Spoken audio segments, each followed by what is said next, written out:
Buenos días, mi nombre es Incilia Reyes Andino y el día de hoy yo les voy a hablar sobre la guía de la Asociación Europea de Urología sobre la tromboprofilaxis en la cirugía urológica. El contenido a abordar el día de hoy es una breve introducción, también sobre tromboprofilaxis postquirúrgica, lineamientos generales, recomendaciones específicas, manejo perioperatorio de los agentes antitrombóticos en urología, recomendaciones para el manejo perioperatorio y las referencias utilizadas en esta presentación. Entonces, introduciendo a este tema, sabemos de que la guía de la Asociación Europea de Urología sobre tromboprofilaxis brinda alineamientos basados en evidencia práctica sobre la tromboprofilaxis postquirúrgica y manejo perioperatorio de los agentes antitrombóticos en urología. El panel de tromboprofilaxis utilizó el abordaje de la valoración de graduación, desarrollo y evaluación de recomendaciones RAID para la valoración de la calidad de la evidencia y graduación de las recomendaciones. Esta guía brinda dirección procedimental y específica al riesgo del paciente contrapesando el beneficio de la reducción de la tromboembolia venosa con el riesgo del aumento de sangrado. El panel brinda recomendaciones para numerosos procedimientos urológicos en base a la valoración a lo largo de las estratificaciones de riesgo de pacientes y la calidad de la evidencia para la profilaxis mecánica y farmacológica. Entre los factores de riesgo encontrados fueron el riesgo bajo que sin factores de riesgo, el riesgo intermedio, edad de 75 años o mayor, el índice de masa corporal de 35 o más, una tromboembolia venosa en familiar de primer grado como padre, hermano de sangre o descendiente, y alto riesgo, que es la tromboembolia previa y paciente en cualquier combinación de dos o más factores de riesgo. Ahora, abordando sobre los lineamientos generales, la siguiente aplica para todas las recomendaciones para la profilaxis farmacológica, que son, todas las recomendaciones están basadas en un inicio en la mañana siguiente a la cirugía. La duración óptima de la profilaxis farmacológica para todas las recomendaciones es aproximadamente de 4 semanas después de la cirugía. Hay una variedad de alternativas aceptables para la profilaxis farmacológica y todas las recomendaciones para la profilaxis mecánica son hasta la deambulación. Entonces, aquí tenemos una tabla sobre los regímenes alternativos para la profilaxis farmacológica. Entre los agentes farmacológicos tenemos la heparina de bajo peso molecular, como la dalteparina, la enoxaparina, tinzaparina, heparina no fraccionada y la fondaparinux. Otros anticoagulantes orales de acción directa, como el dabigatran, el apixaban, el edoxaban y la rivaroxaban. Entre sus dosis ya sabemos que son las de la heparina de bajo peso molecular, unidades una vez al día, y con respecto a los anticoagulantes son tabletas en miligramos una vez al día. Con respecto a las recomendaciones específicas, estas pues son recomendaciones específicas para la profilaxis en procedimientos específicos, de acuerdo con el riesgo del paciente. Entonces, en la cirugía ambulatoria, las recomendaciones fueron, en todos los pacientes que se han sometido a cirugía ambulatoria menor, el panel recomienda en contra del uso de profilaxis farmacológica y está en contra también del uso de profilaxis mecánica. En cambio, en la cistectomía radical, en todos los pacientes que se han sometido a cistectomía radical abierta, el panel recomienda el uso de profilaxis farmacológica y sugiere también el uso de profilaxis mecánica. Ahora, hablando de la cistectomía radical robótica, se recomienda que en todos los pacientes sometidos a cistectomía radical robótica, el uso de profilaxis farmacológica. Ahora, hablando de la prostatectomía radical laparoscópica, el panel recomienda que está en contra del uso de profilaxis farmacológica para pacientes que sean sometidos a prostatectomía radical laparoscópica sin resección de ganglios linfáticos pélvicos, con bajo riesgo para tromboembolia venosa, y sugiere en contra del uso de la profilaxis mecánica para aquellos en riesgo de alto e intermedio. El panel sugiere en contra de la profilaxis farmacológica y sugiere el uso de profilaxis mecánica. También el panel está en contra del uso de profilaxis farmacológica para los pacientes que sean sometidos a prostatectomía radical laparoscópica con resección de ganglios linfáticos pélvicos estándar y en bajo riesgo de tromboembolia venosa. Y también para aquellos de riesgo intermedio, el panel recomienda que no se utilice tromboprofilaxis farmacológica. Y para aquellos en alto riesgo, el panel recomienda el uso de profilaxis farmacológica y sugiere el uso de profilaxis mecánica para todos los pacientes.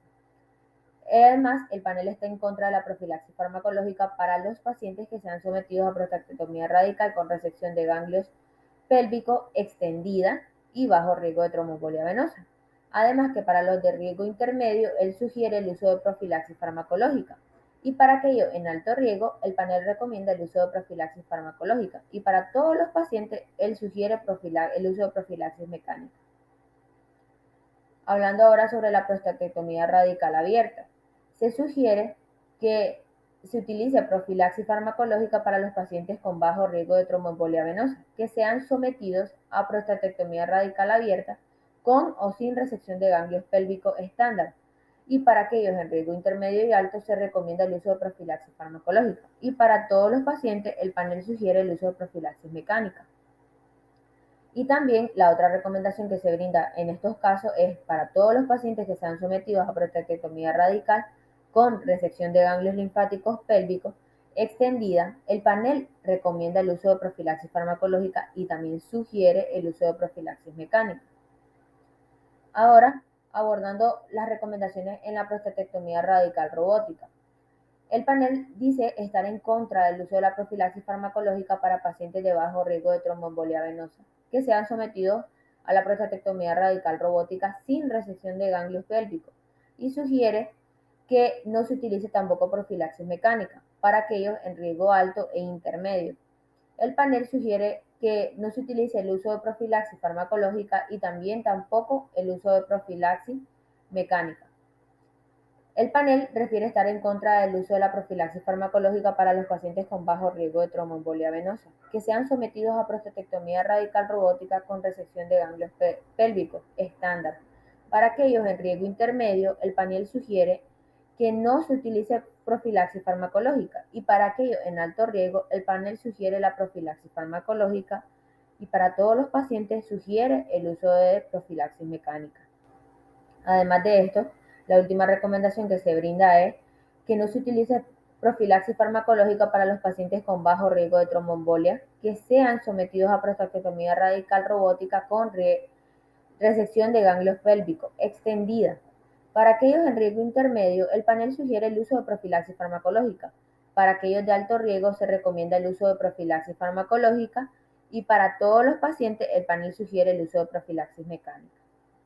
Entonces, hablando sobre la nefrectomía, el panel brinda más recomendaciones en casos de esta cirugía, como es no utilizar profilaxis farmacológica para los pacientes con bajo e intermedio riesgo de tromboembolia venosa que sean sometidos a nefrectomía parcial laparoscópica. Y para aquellos de alto riesgo, el panel recomienda el uso de profilaxis farmacológica y para todos los pacientes, el panel sugiere la profilaxis mecánica. El panel también sugiere el uso de profilaxis farmacológica para todos los pacientes que sean sometidos a nefrectomía parcial abierta y sugiere el uso de profilaxis mecánica. También el panel expresa que no se utilice la profilaxis farmacológica para pacientes con bajo riesgo de tromboembolia que sean sometidos a nefrectomía parcial robótica. Y para aquellos en riesgo intermedio, el panel sugiere el uso de profilaxis farmacológica. Para todos los pacientes que sean sometidos a nefrourectomía abierta, el panel sugiere el uso de profilaxis farmacológica y sugiere el uso de profilaxis mecánica. Para todos los pacientes que sean sometidos a linfadenectomía retroperitoneal primaria con preservación de los nervios, el panel sugiere el uso de profilaxis farmacológica y también sugiere el uso de profilaxis mecánica. Además de que para los pacientes que sean sometidos a nefrectomía radical abierta, el panel recomienda el uso de profilaxis farmacológica y sugiere el uso de profilaxis mecánica. Y para todos los pacientes que sean sometidos a nefrectomía radical con trombectomía, el panel sugiere el uso de profilaxis farmacológica y también sugiere el uso de profilaxis mecánica. Entonces, hablando ahora sobre los procedimientos urológicos no oncológicos, se recomienda que para todos los pacientes que se sometan a una resección transuretral de próstata o procedimiento equivalente, el uso de profilaxis farmacológica. Y para aquellos en riesgo bajo e intermedio de tromboembolia, el panel sugiere que no se utilice profilaxis mecánica y para aquellos en alto riesgo sí se utilice la profilaxis mecánica. Además de que el panel está en contra de la profilaxis farmacológica para los pacientes con bajo riesgo de tromboembolia que sean sometidos a nefrectomía laparoscópica del donador o nefrectomía abierta del donador y sugiere en contra del uso también de la profilaxis mecánica. Para los pacientes en riesgo intermedio, el panel sugiere que no se utilice tampoco fármacos como profilaxis y sugiere también el uso de profilaxis mecánica. Y para los pacientes de alto riesgo, el panel sugiere el uso de profilaxis farmacológica y sugiere el uso también de profilaxis mecánica. Y para todos los pacientes que sean sometidos a una cirugía de prolapso abierta o cirugía pélvica reconstructiva, el panel sugiere que no se utilice profilaxis farmacológica. Y para aquellos con riesgo bajo o intermedio de tromboembolia venosa, el panel sugiere que no se utilice profilaxis mecánica, mientras que aquellos en bajo riesgo, el panel sugiere el uso de profilaxis mecánica. Ahora, hablando sobre el manejo perioperatorio de los agentes antitrombóticos en urología, en principio hay 4 opciones para manejar el uso de los agentes antitrombóticos durante el periodo preoperatorio, que sería diferir la cirugía hasta que no se necesiten los agentes antitrombóticos. 2. Detener a los agentes antitrombóticos antes de la cirugía y reiniciarlo a algún punto después de la cirugía. 3. Continuar durante el procedimiento quirúrgico. Y 4. Administrar agentes antitrombóticos que puedan reducir el riesgo de trombosis, pero con menor riesgo de sangrado que los agentes actualmente siendo utilizados por el paciente, es decir, terapia puente. Entonces, aquí se abordan los agentes más utilizados en pacientes que son sometidos a cirugía urológica. Por ejemplo, los agentes anticoagulantes como los inhibidores directos de la trombina, como el dabigatran, los inhibidores directos de la trombina, los antagonistas de la vitamina K, como la warfarina, los inhibidores directos del factor 10 activado, como el apixaban, el edoxaban y el rivaroxaban, y antiagregantes plaquetarios, como los inhibidores de la COX, los inhibidores de la glucoproteína 2B y 3A y los inhibidores del ADP. Otras recomendaciones para el manejo perioperatorio son: 5 días es un periodo apropiado para suspender los antiagregantes plaquetarios antes de la cirugía, mientras que el tiempo óptimo para su suspensión varía entre los anticoagulantes. El panel recomienda suspender los antiagregantes plaquetarios antes de la cirugía y no iniciar ninguna terapia antitrombótica alternativa en todos los pacientes que estén recibiendo antiagregantes plaquetarios, como la aspiridina, el clopidogrel, el prasugrel y el ticagrelor, excepto aquellos con muy alto riesgo de trombosis. El panel recomienda retrasar la cirugía en los pacientes con muy alto riesgo de trombosis recibiendo antiagregantes plaquetarios en quienes se puede retrasar la cirugía. Y el panel recomienda continuar los fármacos durante la cirugía en los pacientes con muy alto riesgo de trombosis, recibiendo antiagregantes plaquetarios en quienes la cirugía no se puede retrasar. Otras recomendaciones son: en todos los pacientes quienes se les hayan suspendido los antiagregantes plaquetarios antes de la cirugía, el panel recomienda su reinicio cuando el sangrado ya no sea un riesgo serio, en vez de que ser suspendido por periodos más prolongados. La segunda es que en los pacientes en quienes se han suspendido los anticoagulantes antes de la cirugía, el panel recomienda reiniciarlos cuando el sangrado ya no sea un riesgo serio, en lugar de suspenderlos por periodos más prolongados. Y en los pacientes con un nuevo tromboembolia venosa, se recomienda que la cirugía se retrase por al menos un mes y, si es posible, por 3 meses, para permitir la suspensión de la anticoagulación en lugar de operarlos dentro del primer mes de trombosis. En los pacientes que reciban cualquier anticoagulante con una trombofilia severa, tal como la deficiencia de la antitrombina y el síndrome de anticuerpo antifosfolipídico, el panel sugiere anticoagulación con heparina o HBPM durante la cirugía, en lugar de detener la anticoagulación antes y después de la cirugía. Entonces, estas fueron todas las recomendaciones brindadas por el panel de la Asociación Europea de Urología con respecto a la tromboprofilaxis en la cirugía urológica.